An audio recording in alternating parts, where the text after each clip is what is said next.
At 15 years old, Juan Jose Guerrero and his family immigrated to the United States from Peru. He graduated from high school in Miami, Florida, and decided to join the military. At one point, I decided that I did not want to go to college. I just wanted to join service. And the Marines were more than happy to take me. So I joined when I was 17. In 1990, Juan deployed to Saudi Arabia with the 3rd Marine Regiment to serve during the Gulf War. After that, I was like, I'm getting out and I'm going to do my 4 years and I'm going to go do something else. Juan returned to civilian life, but he felt a call to return to duty. He decided to re-enlist, this time in the Army. The attacks of September 11, 2001 ushered Juan back to war. We're watching the replays of the planes, hitting the World Trade Center. And my first thought was like, we're going to war. We're going to war again. Juan deployed twice to Iraq. And during his second deployment, he volunteered to lead an EOD security escort. Sometimes we'll go out 2 or 3 times a day.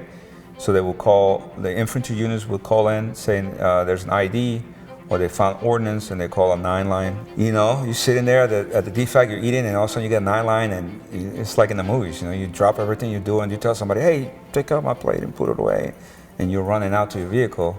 Over the course of the next 10 months, Juan and his team went on over 300 missions. In July of 2007, they were returning to base when an explosively formed penetrator detonated beneath Juan's Humvee. The smoke is accurate, taste it, breathing it, and I tried to move my legs and there was no response. I mean, I couldn't lift my legs off the seat.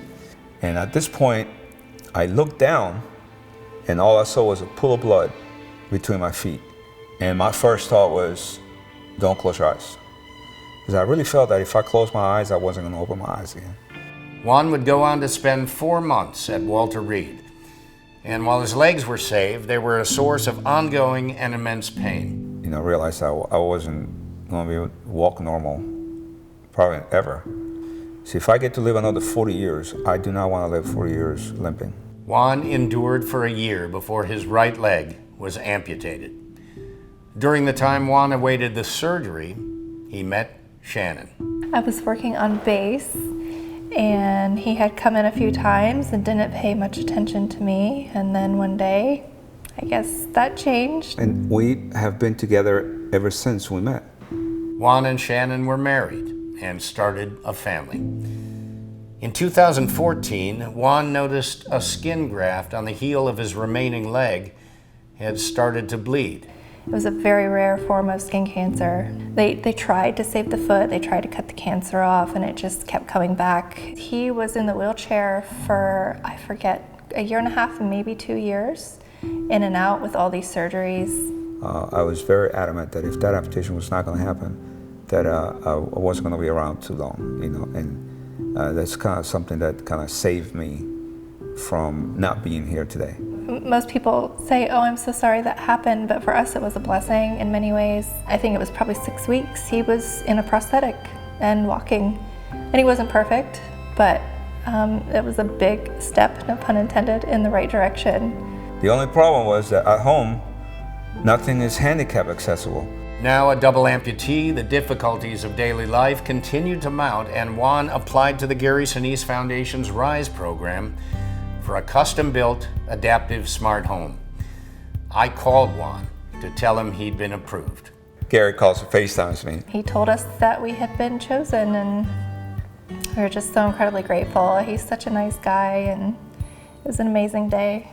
And we were just all like, ear to ear happy. With the support of national partners and independent community donations, the Gary Sinise Foundation began construction on the Guerrero home in Boerne, Texas. And in June of 2021, the home was completed and the Guerrero family moved in. Gary Sinise Foundation Ambassador and Juan's former commanding officer, retired U.S. Army Lieutenant General Rick Lynch, was there to do the honors. J.J. Guerrero actually got wounded under my command when I was in Iraq. And he was doing the rounds, checking on all the soldiers, and I was one of them. Years later, find out that he's part of the Gary Sinise Foundation. Sir? General Lynch, hey man, good to see Great you. to see you again, sir. All right, God bless you. So to see him from the point of injury on the battlefield, and then to culminate with this, or that wonderful smiling family is getting the home that they deserve, it's just so very special.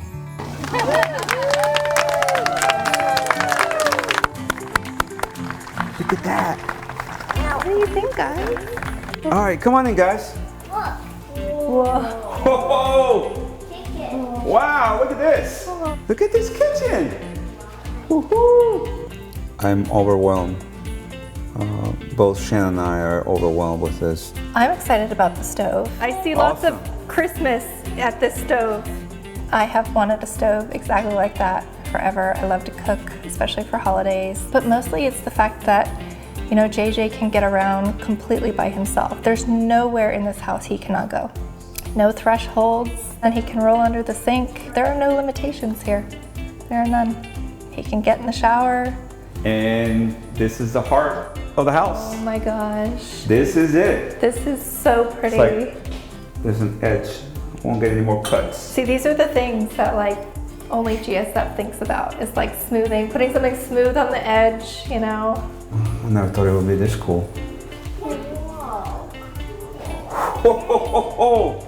They got to see their rooms today and they're just very happy. Do you love it?